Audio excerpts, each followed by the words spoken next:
Les amis, bonjour à tous, j'espère que vous allez bien et que tout se passe pour le mieux pour vous. Victoire du Real Madrid 3-2 contre Naples à l'extérieur. Alors, les gars, ce match était un test. Le Real, pour moi, devait à tout prix gagner ce match-là.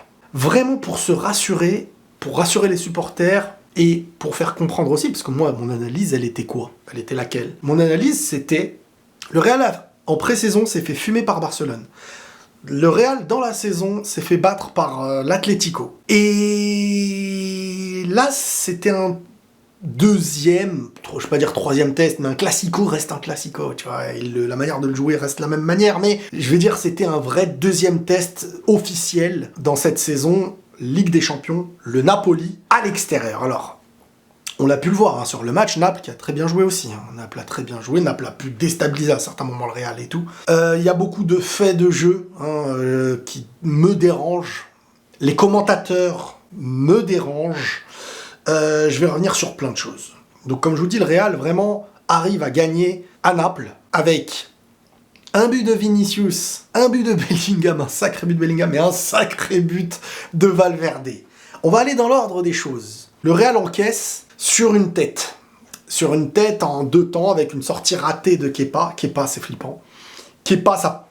Les gars, ça va être frustrant cette année. Non, parce que moi, vous pensez que je suis là pour le fun, que je suis... Moi, je vous le dis, ça va être frustrant. Les détails, vous voyez les détails, ça fait longtemps que j'en ai pas parlé, on a attendu la Ligue des Champions. Les détails, les détails, ils peuvent aller contre toi, même quand tu iras les chercher cette saison. Parce que Kepa, tu sais, il y a des matchs où tu vas te faire dominer, il y a des matchs où dans les dernières minutes, il va y avoir des occasions. Je dis pas qu'il va faire aucun arrêt. Je dis juste que, tu vois, le but que t'encaisses là, les sorties aériennes de Kepa, elles sont flippantes. Et pour bien comprendre ça, regardez à partir de maintenant, là, aujourd'hui, regardez comment il a peur d'aller jouer le ballon. Il aime pas sortir, parce qu'il faut... C'est pas facile de sortir, mettez-vous à la place d'un gardien, où il faut jauger beaucoup de choses. C'est-à-dire, ta sortie, c'est une décision à prendre. Tu la prends, tu peux plus reculer. Si tu hésites, tu te fais douiller. Si tu hésites pas, faut pas te rater. Et parfois, t'es obligé d'y aller parce que sinon, y a supériorité numérique ou duel aérien qui risque d'être perdu. Donc, il y a un choix, il y a des choix et il faut... Voilà, Courtois, il est grand, il a l'habitude, il est plus fort. Donc, ça fait du bien. Le jeu aérien, il récupère toujours ses... Mais Kepa, là, sur un match comme ça, t'es le Real Madrid, tu peux te manger la douille. Alors, on me dira, c'est vrai, Courtois a déjà fait une boulette l'année dernière contre Liverpool. Mais bref, pour dire déjà, Kepa, moi je suis inquiet quand même. Voilà, je suis inquiet. Bon, on a pu percevoir que Camavinga était bien à gauche. Moi je vous ai dit quoi les gars? J'ai compris directement avant d'écouter des interviews. Ce Real là, je le connais pas moins qu'Ancelotti. Non mais plus sérieusement, le Real je les suis depuis trop longtemps. J'ai le Flairus. Vous avez oublié Flairus? Flairus, il avait compris très très tôt que Camavinga allait être désormais de retour aussi au poste d'arrière-gauche. C'est comme ça. Parce que comme je vous le disais, au milieu, tu peux remplacer Camavinga. Vous avez vu Valverde aujourd'hui ou pas? Est-ce que vous avez vu Valverde? Là, on a le retour de Valverde, Ligue des Champions. Ça a fait extrêmement du bien, les matchs où il y a de l'intensité et tout ça. Doucement, on va revenir sur Bellingham. Mais tranquille, prenons le temps. Donc, au milieu, Camavinga peut être remplacé. Mais à gauche, bien sûr, tu peux mettre Mendy défensivement, mais dans l'ensemble, dans l'addition de ce que tu as là, Camavinga, il y a plus de plus. Et je vous ai dit que les matchs importants, Ligue des Champions, etc., au très haut niveau, ça va être Bellingham à gauche pour l'instant. Bien sûr, en championnat et tout, on pourrait retrouver sans problème Mendy ou Fran Garcia. Bon, le Real encaisse encore un but de la tête. Et ça, personnellement, c'est pas rassurant. Parce que le jeu aérien, là, depuis qu'il n'y a plus Militao et Courtois, tu perds beaucoup. Alors, Rudiger, incroyable. Dans les duels avec Osimhen. Rudiger, tu lui donnes. Tu vois, Rudiger, c'est comme dans Danny the Dog, le film avec Jet Li à l'époque. Je sais pas si vous connaissez. Tu vois, t'enlèves le collier et tu te dis « attaque ». Et lui, tu lui ramènes des grands attaquants, mais tu lui enlèves le collier et tu lui dis « attaque ». Et là, il blague plus. Là, il blague pas. Franchement, sa capacité à tenir au très haut niveau un marquage sur des très grands joueurs, Osimhen, très grand attaquant. J'ai quand même envie maintenant de revenir sur le but du Real, le premier, qui est de Vinicius, ça fait plaisir aussi, mais récupération, je veux dire, c'est une situation presque de sécurité que possède Naples en phase défensive, où ils ressortent le ballon tranquillement, et récupération d'un moment où tu ne t'y attends pas, une récupération habituelle, ça c'est une récupération décisive. Il y a les récupérations que tu fais au milieu défensif en défense, il y a plus de chances qu'il y ait récupération qu'une déstabilisation offensive pour aller marquer. Donc récupérer en défense c'est bien, mais c'est pas pareil que récupérer haut. Bellingham il récupère haut, passeur décisif, et Vinicius qui se positionne parfaitement pour finir en petit filet, j'ai bien aimé. 1-1. Et ensuite, et c'est ça le fait de match, et c'est là encore une fois la question Bellingham. Bellingham qui arrive au Real, en championnat il fait la différence, qu'est-ce que ça va donner en Ligue des Champions? Le questionnement, toujours à chercher ce qui ne va pas, ouais mais là, et boum, et il est là, il te lâche une percée là du milieu de terrain, il avance, et il fixe en poussant un peu le ballon, un peu loin volontairement, et il devance le défenseur.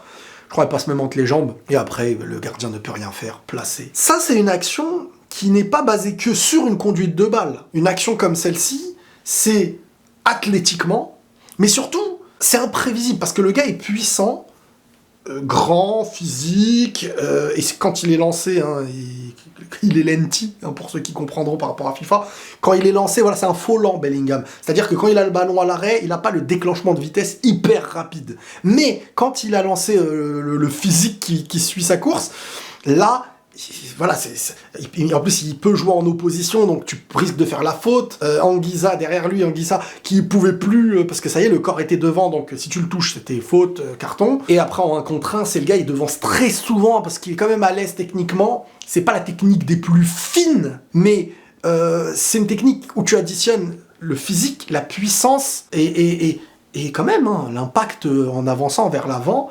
Et après, c'est très très difficile de lui prendre la balle dans ces moments-là sans faire faute. Et derrière, il te met un but. Mais là, ça, c'est les buts dans une saison qui changent tes matchs.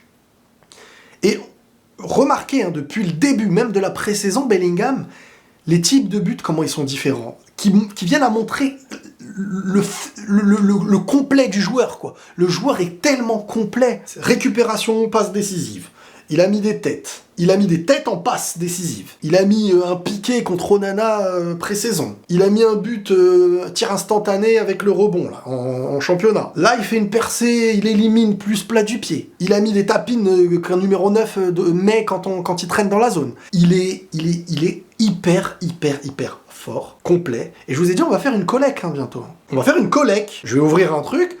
On va tous mettre de l'argent dedans et on va l'envoyer à Dortmund en disant, les gars, on n'a pas payé assez cher. 100 millions, c'était donné. 100 millions, c'était que la jambe gauche de Bellingham. Donc on va faire en sorte qu'on remette 100 millions dans le lot là, parce que moi je suis contre l'arnaque. Voilà, c'est injuste.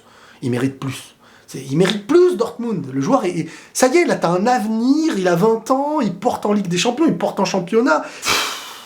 Non, mais plus sérieusement, il est incroyable. Incroyable. Et ensuite, il y a un penalty. Parce que le Real, ça y est, était il temporisait le match. Et là, tu sentais le Real Ligue des Champions qui, ça y est, arrivait à reprendre quand même malgré tout cette maîtrise, malgré les individualités aussi de Naples qui étaient très très bonnes. Et là, tu reprends la maîtrise, etc. Et début de deuxième mi-temps, tu viens à donner un penalty. Alors, moi, les gars, à un moment donné, j'en ai... Déjà, pour moi, la VAR n'a pas appelé l'arbitre sur un truc comme ça. Parce que là, t'as un joueur qui vient à tacler. C'est-à-dire que sur le coup, ce qui se passe, c'est pas le joueur centre, et en taclant, t'avais un bras qui traîne, et elle tape le bras, et là, tu vas réfléchir à est-ce que c'est une position naturelle ou pas. On n'est pas sur ça.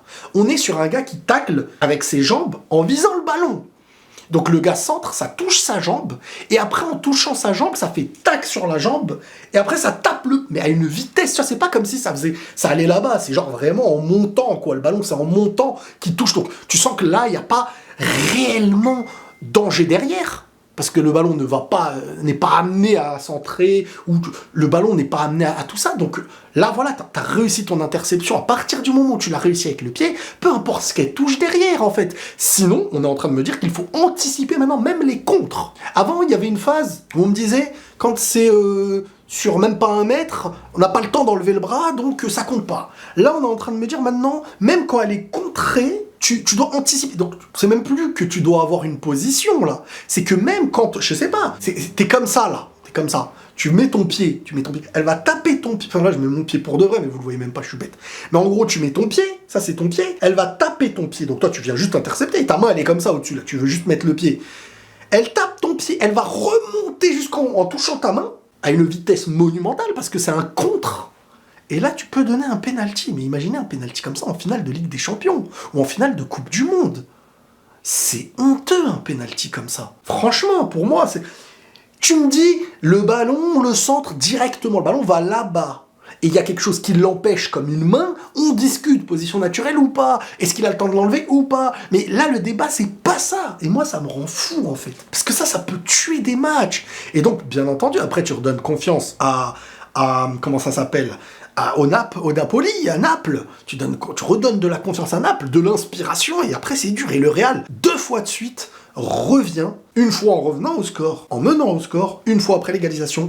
Et là, on parle d'une action où beaucoup, et les commentateurs m'ont énervé là aussi, soi-disant Rudiger aurait fait faute en poussant là. Je sais pas si je peux vous mettre la séquence ou pas, mais je vais essayer de vous la mettre. Donc là, peut-être que vous êtes en train de la voir.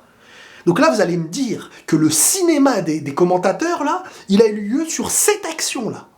Là, il y a faute là. Là, il y a faute de Rudiger pour vous. C'est honteux. Et les commentateurs, le but n'aurait pas dû avoir lieu, le but n'aurait pas... Les gars, vous venez de revoir le ralenti, vous vous posez aucune question. Moi, je comprends rien. Moi, je comprends rien. Voilà, je vais pas parler, je vais pas dire ils sont anti, je vais pas dire ils aiment pas et tout, parce que j'aime pas ceux qui parlent comme ça. Donc moi, je vais pas dire ça. Mais honnêtement, il y avait beaucoup de choses qui pouvaient être contre toi dans ce match-là, extérieur au match et pendant le match. Et combien de fois Bellingham, il se fait faucher, etc. Tranquille. Ça m'a énervé. Il y a beaucoup de choses qui m'ont énervé dans ce match-là, et malgré tout, Valverde, il met des frappes de sauvage. La frappe de Valverde qu'il met là, sur le corner, contrôle plat du pied, le ballon est encore en rebond, boum. Au point où ça a tapé la barre, boum, ça a tapé derrière le crâne du goal, ou je sais pas ce qui s'est passé. Même le goal, il a dû entendre boum, boum. Non, il a dû juste entendre boum, parce que le deuxième boum, ça a dû l'assommer. Ou je sais pas où il se l'est remangé le goal. Bref, c'est allé trop vite. J'aimerais bien savoir à combien c'est mesuré la frappe là. Je me rappelle les grosses frappes de Steven Gerrard de l'époque. Et là, t'as un Real qui montre un visage européen sur ce soir, sur ce match-là, parce que jouer à Naples, contre Naples, en Ligue des Champions, c'est quand même, voilà, j'ai vu le Real qui a su élever le niveau. Alors attention, encore une fois, il faut de l'inspiration venue d'un peu nulle part. C'est-à-dire qu'au départ, t'étais pas mauvais, mais t'encaisses un but... sur un sortie de gardien bizarre, truc et tout de la tête. Derrière, il faut quand même cette récupération de Bellingham. Bellingham, il est en train d'être tout au Real Madrid aujourd'hui. Récupération, passe décisive. Derrière, il fait un terrain. Donc tu te dis, oulala. Il faut beaucoup de choses... Tu vois, tu peux pas être dans ce truc où... Mais je leur en veux pas, attention. Mais j'essaye vraiment de me faire comprendre quand je dis que ça va être compliqué cette année. Parce que là, les gens, dès qu'il y a une victoire, ils vont dire, bah alors, il laisse. Vous comprenez pas du tout, en fait. Vous ne comprenez rien à ce que je veux dire, certains. Je suis en train de vous dire qu'au vu de ce qu'on a vu, dans les grosses confrontations, Barcelone, Atlético, et là, une troisième, ça a été humiliation contre Barcelone, ça a été défaite très, avec beaucoup de choses à redire contre l'Atlético.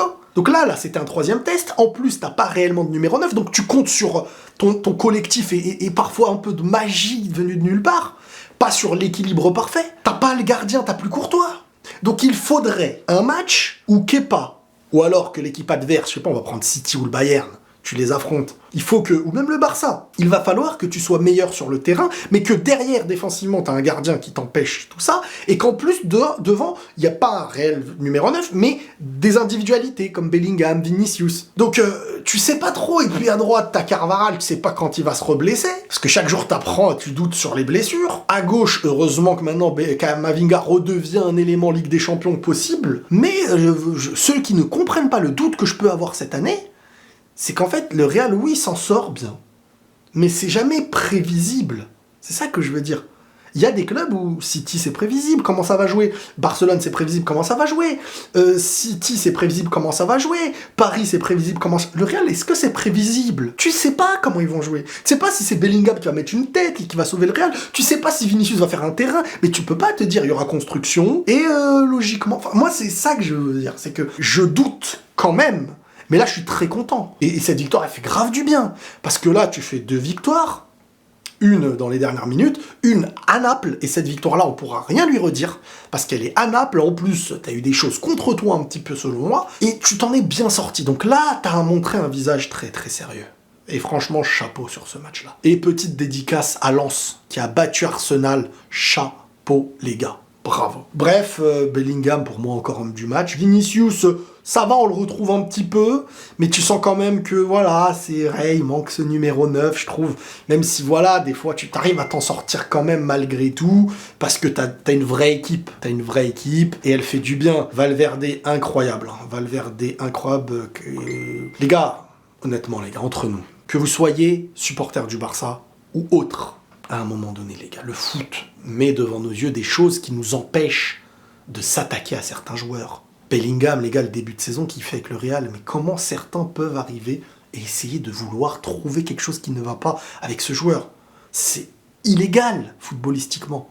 On ne peut pas dire « je regarde, j'ai des yeux, je vois quelque chose devant moi qui est un début historique avec le Real à 20 ans. C'est historique ce qu'il fait. » Et se dire, c'est comme Da Fonseca quand il avait dit, concernant Messi, là, que celui-là qui ne se lève pas, qu'il aille se coucher, mettre son pyjama ou je sais pas quoi, là, c'est la même chose. C'est pas la même chose, c'est pas Messi, c'est pas la magie Messi, c'est pas Messi, je compare pas avec Messi, mais c'est dans le sens où tu vois des choses devant tes yeux, si tu ne l'admets pas, c'est qu'il y a quelque chose qui va pas dans ta volonté de chercher la vérité que tu regardes devant tes yeux. C'est impossible sinon, mon ami, vous pouvez pas.